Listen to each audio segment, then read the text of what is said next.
News Karnataka ಫಸ್ಟ್ಗೆ ಸ್ವಾಗತ. ಇಂದಿನ ಪ್ರಮುಖ ಸುದ್ದಿಗಳು. ಸಮಾಜ ಕಲ್ಯಾಣ ಇಲಾಖೆ ಮತ್ತು ಪರಿಶಿಷ್ಟ ವರ್ಗಗಳ ಕಲ್ಯಾಣ ಇಲಾಖೆ ಪರಿಶಿಷ್ಟ ಜಾತಿ ಮತ್ತು ಪರಿಶಿಷ್ಟ ಪಂಗಡಗಳ ಮಹಿಳಾ ಪದವೀಧರರಿಗೆ ಉದ್ಯಮಶೀಲತಾ ತರಬೇತಿ.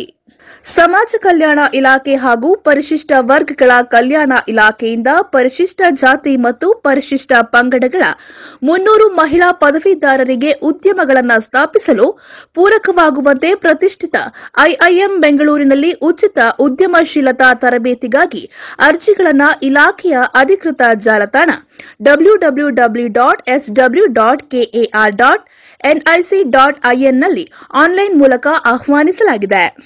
ಸಾಮಾನ್ಯ ಅರ್ಹತೆಗಳು: ಅಭ್ಯರ್ಥಿಗಳು ಪರಿಶಿಷ್ಟ ಜಾತಿ ಮತ್ತು ಪರಿಶಿಷ್ಟ ಪಂಗಡಕ್ಕೆ ಸೇರಿದ ಮಹಿಳಾ ಪದವೀಧರರಾಗಿರಬೇಕು ಮತ್ತು ಕರ್ನಾಟಕ ರಾಜ್ಯದ ನಿವಾಸಿಗಳಾಗಿರಬೇಕು.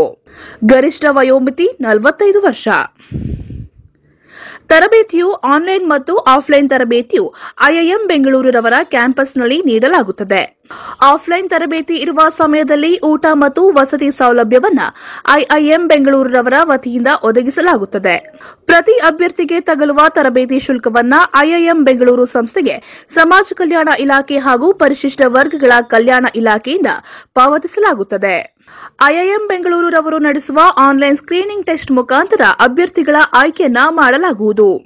ಸ್ಕ್ರೀನಿಂಗ್ ಟೆಸ್ಟ್ಗಾಗಿ ಅಭ್ಯರ್ಥಿಯು ಸ್ಮಾರ್ಟ್ ಮೊಬೈಲ್ ಫೋನ್ ಅನ್ನು ಹೊಂದಿರಬೇಕು. ತರಬೇತಿಯನ್ನ ಪಡೆಯಲು ಇಚ್ಛಿಸುವವರು ಆನ್ಲೈನ್ ಅರ್ಜಿಯನ್ನ ಅಗತ್ಯ ದಾಖಲಾತಿಗಳೊಂದಿಗೆ ದಿನಾಂಕ 20/6/2022 ರಿಂದ ದಿನಾಂಕ 18/7/2022 ರವರೆಗೆ ಸಲ್ಲಿಸಬಹುದು. ಆನ್ಲೈನ್ ಅರ್ಜಿಯು ಸಮಾಜ ಕಲ್ಯಾಣ ಇಲಾಖೆಯ ಅಧಿಕೃತ ಜಾಲತಾಣ www.sw.kar.nic.in ನಲ್ಲಿ ಲಭ್ಯವಿರುತ್ತದೆ. ಹೆಚ್ಚಿನ ಮಾಹಿತಿಗಾಗಿ ಸಮಾಜ ಕಲ್ಯಾಣ ಇಲಾಖೆಯ ಸಹಾಯವಾಣಿ ಸಂಖ್ಯೆ 948230004000ಗೆ ಸಂಪರ್ಕಿಸಬಹುದು. ಆಯುಕ್ತರು ಸಮಾಜ ಕಲ್ಯಾಣ ಇಲಾಖೆ. ಮಾನ್ಯ ಸಮಾಜ ಕಲ್ಯಾಣ ಮತ್ತು ಹಿಂದುಳಿದ ವರ್ಗಗಳ ಕಲ್ಯಾಣ ಸಚಿವರಾದ ಶ್ರೀ ಕೋಟಾ ಶ್ರೀನಿವಾಸ್ ಪೂಜಾರಿಯವರು ಇಲಾಖಾ ಕಾರ್ಯಕ್ರಮದಲ್ಲಿ ಭಾಗವಹಿಸಿರುವುದು. ಮಾನ್ಯ ಸಾರಿಗೆ ಮತ್ತು ಪರಿಶಿಷ್ಟ ಪಂಗಡಗಳ ಕಲ್ಯಾಣ ಸಚಿವರಾದ ಶ್ರೀ ಬಿ ಶ್ರೀರಾಮುಲುರವರು ಇಲಾಖಾ ಕಾರ್ಯಕ್ರಮದಲ್ಲಿ ಭಾಗವಹಿಸಿರುವುದು. ನಮ್ಮ ವೈವಿಧ್ಯಮಯ ಸಂಸ್ಕೃತಿಯ ಶ್ರೇಷ್ಠ ಪರಂಪರೆಯನ್ನ ಗೌರವಿಸುವುದು ಮತ್ತು ರಕ್ಷಿಸುವುದು ಪ್ರತಿಯೊಬ್ಬ ಭಾರತೀಯನ ಸಂವಿಧಾನಬದ್ಧ ಮೂಲಭೂತ ಕರ್ತವ್ಯ. ಶ್ರೀ ಬಸವರಾಜ ಎಸ್ ಬೊಮ್ಮಾಯಿ, ಸನ್ಮಾನ್ಯ ಮುಖ್ಯಮಂತ್ರಿಗಳು.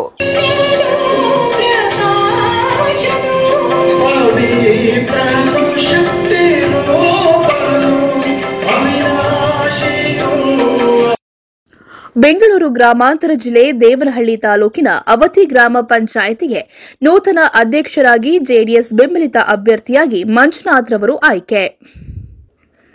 ಅವತಿ ಗ್ರಾಮ ಪಂಚಾಯಿತಿ ಅಧ್ಯಕ್ಷೆ ಮಮತಾ ನಾರಾಯಣಸ್ವಾಮಿರವರ 17 ತಿಂಗಳುಗಳ ಅವಧಿಯಲ್ಲಿ ಅಧ್ಯಕ್ಷೆಯಾಗಿ ಉತ್ತಮ ಜನಪರ ಕಾರ್ಯಕ್ರಮಗಳು ಪಂಚಾಯಿತಿ ವ್ಯಾಪ್ತಿಯಲ್ಲಿ ಕಾರ್ಯರೂಪಕ್ಕೆ ತಂದಿದ್ದಾರೆ.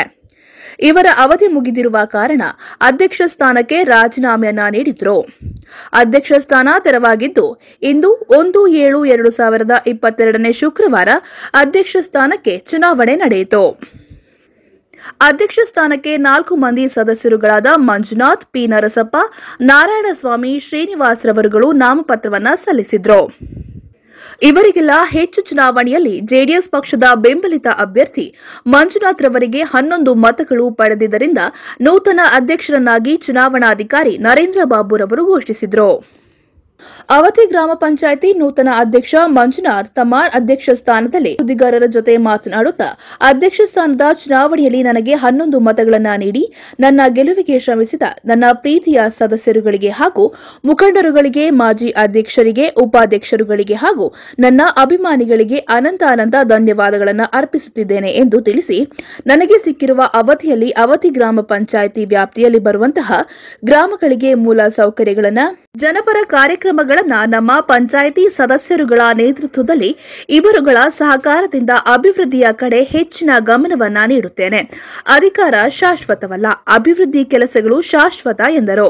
ಈ ಸಮಯದಲ್ಲಿ ತಾಲೂಕು ಜೆಡಿಎಸ್ ಪಕ್ಷದ ಅಧ್ಯಕ್ಷ ಆರ್ ಮುನೇಗೌಡ, ಪ್ರಧಾನ ಕಾರ್ಯದರ್ಶಿ ಜಿಎ ರವೀಂದ್ರ, ಅವತಿ ಗ್ರಾಮ ಪಂಚಾಯಿತಿ ಜೆಡಿಎಸ್ ಘಟಕದ ಅಧ್ಯಕ್ಷ ರವಿಕುಮಾರ್, ಅವತಿ ಗ್ರಾಮ ಪಂಚಾಯಿತಿ ಮಾಜಿ ಅಧ್ಯಕ್ಷೆ ಹಾಗೂ ಹಾಲಿ ಸದಸ್ಯೆ ಮಮತಾ ನಾರಾಯಣಸ್ವಾಮಿ, ವಿಶ್ವನಾಥಪುರ ಗ್ರಾಮ ಪಂಚಾಯಿತಿ ಮಾಜಿ ಅಧ್ಯಕ್ಷ ರಾಮಮೂರ್ತಿ, ತಾಲೂಕು ಸೊಸೈಟಿ ಅಧ್ಯಕ್ಷ ಎ ದೇವರಾಜು, ತಾಲೂಕು ಸೊಸೈಟಿ ನಿರ್ದೇಶಕರುಗಳಾದ ಮಂಜುನಾಥ್, ಗಂಗಾಧರ್, ಮುಖಂಡರಾದ ರಾಮಚಂದ್ರಪ್ಪ ಮೂರ್ತಿ, ಪಿಡಿಒ ಶಿವರಾಜು ಹಾಗೂ ಪಂಚಾಯಿತಿ ಸದಸ್ಯರು, ಸಿಬ್ಬಂದಿ ವರ್ಗ ಮತ್ತು ವಿಜಯಪುರ ಪೊಲೀಸ್ ಠಾಣೆಯ ಸಬ್ ಇನ್ಸ್ಪೆಕ್ಟರ್ ಈರಮ್ಮ ಮೇಡಂ ಮತ್ತು ಪೊಲೀಸ್ ಸಿಬ್ಬಂದಿ ಹೆಚ್ಚಿನ ಸಂಖ್ಯೆಯಲ್ಲಿ ಹಾಜರಿದ್ದರು ಹಾಗೂ ಇನ್ನಿತರರು ಗಣ್ಯರು ಈ ಸಂದರ್ಭದಲ್ಲಿ ಗ್ರಾಮಸ್ಥರು ಹಾಜರಿದ್ದರು.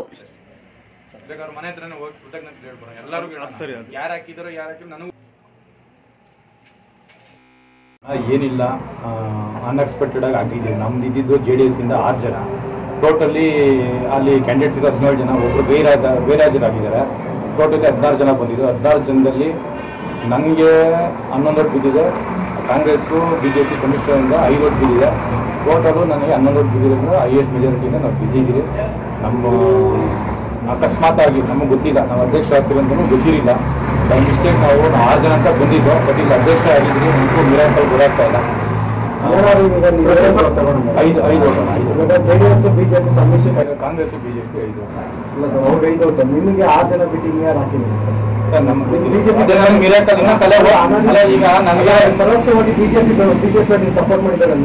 ಸರ್ ನನಗೆ ಯಾರಂತನೂ ಗೊತ್ತಾಗ್ತಾ ಇಲ್ಲ. ಕಾಂಗ್ರೆಸ್ ಅವರು 2 ಹಾಕಿದ್ದಾರೆ ಕ್ಯಾಂಡಿಡೇಟ್, ಬಟ್ ಅಲ್ಲಲ್ಲಿ ಏನು ಕನ್ಫ್ಯೂಸ್ ಆಯ್ತು ನನಗೂ ಗೊತ್ತಾಗ್ತಾ ಇಲ್ಲ. ನನಗೆ ಗೊತ್ತಿರೋದು 6 ಜನ ಅಂತಾನೆ ಗೊತ್ತಿರೋದು. ಬೈ ಮಿಸ್ಟೇಕ್ ಇಲ್ಲಿ ಏನಂತ ನನಗೆ ಗೊತ್ತಿಲ್ಲ, ಇವತ್ತು ಅಧ್ಯಕ್ಷನಾಗ್ತೀನಿ ಅಂತ ಬೈ ಮಿಸ್ಟೇಕ್ ಆಗಿದ್ದೀರಿ. ಅನ್ಎಕ್ಸ್ಪೆಕ್ಟೆಡ್ ಓಟ್ ಬಿದ್ದಿದೆ, ನನಗೂ ಗೊತ್ತಿಲ್ಲ ಸರ್.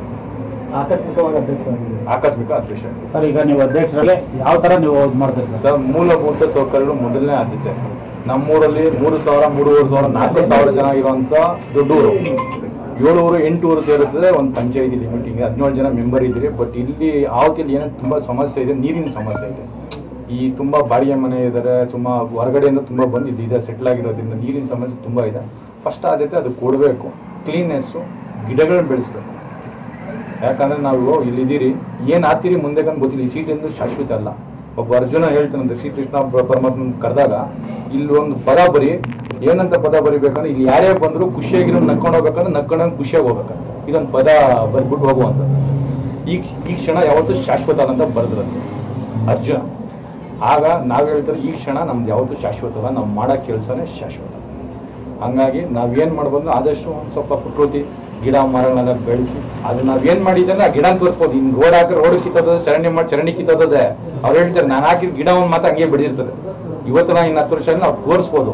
ನಮ್ಗೆ ಒಂದು 13 ತಿಂಗಳು ಕಾಲ ಅವಕಾಶ ಐತೆ. ಆದಷ್ಟು ತುಂಬ ನಾವು ಜನ ಏನು ಕೇಳ್ತಾರೆ ಇನ್ ಟೈಮ್ ಕೆಲಸ ಮಾಡಿಕೊಟ್ಟು ಅವ್ರಿಗೆ ಸ್ಪಂದಿಸ್ಬಿಟ್ಟು ಅವ್ರ ಮೆಚ್ಚಿನ ನಾಯಕನಾಗಿ ಆಗ್ಬೇಕಂತ ಉಪಯೋಗ ಮಾಡಿದ್ರೆ ನಾನು ಪಂಚಾಯತ್ ಫುಲ್ ಕ್ರಮಗಳು ತಗೊಂತೀನಿ. ಮತ್ತೆ ನಾವು ಆದಷ್ಟು ನಮಗೆ ಟೆಸ್ಟೆಡ್ ಮಾಡಿ ವಾಟರ್ ನೀರು ಸಪ್ಲೈ ಮಾಡ್ಬೇಕಂತ ಅನ್ಕೊಂಡಿದ್ದೀನಿ. ಆ ತರ ಮಾಡಬೇಕು. ಈ ಚುನಾವಣಾ ಪ್ರಕ್ರಿಯೆ ಮುಗಿದ ನಂತರ ಚುನಾವಣಾಧಿಕಾರಿ ನರೇಂದ್ರ ಬಾಬುರವರು ಮಾತನಾಡಿದರು. 4 ಜನ ನಾಮಪತ್ರ ನಾಮಪತ್ರ 4 ಜನ ಸಲ್ಲಿಸಿದ್ರು. ಯಾರ್ಯಾರು ಸರ್? ಅದರಲ್ಲಿ ಪಿ ನರಸಪ್ಪ ಅಂತ ಒಂದು, ಕೆ ನಾರಾಯಣ ಸ್ವಾಮಿ ಅಂತ, ಕೆ ನಾರಾಯಣ ಸ್ವಾಮಿ, AS ಮಂಜುನಾಥ್, ಕೆ ಶ್ರೀನಿವಾಸ್ 4 ಜನ ಪಾರ್ಟಿಸಿಪೇಟ್ ಮಾಡಿದ್ರು. ಅದರಲ್ಲಿ ಚುನಾವಣೆ ನಡೆದಾಗ ಶ್ರೀನಿವಾಸ್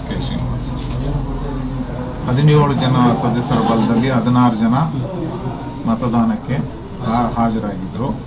ಕೆ ಶ್ರೀನಿವಾಸು ಗೈರು ಹಾಜರಾಗಿದ್ರು. ಈ 16 ಜನ ಮತದಲ್ಲಿ ಯಾವುದೂ ಸಹ ಸಿಂಧು ಮತಗಳು ಯಾವುವು ಆಗಿಲ್ಲ, ಎಲ್ಲ ಸಿಂಧು ಮತಗಳೇ. ಇದರಲ್ಲಿ ಮಂಜುನಾಥ್ KS ಇವರಿಗೆ 11 ಮತಗಳು ಬಂದಿದೆ. ನರಸಪ್ಪ ಅವರಿಗೆ 5 ಮತಗಳು ಬಂದಿದೆ.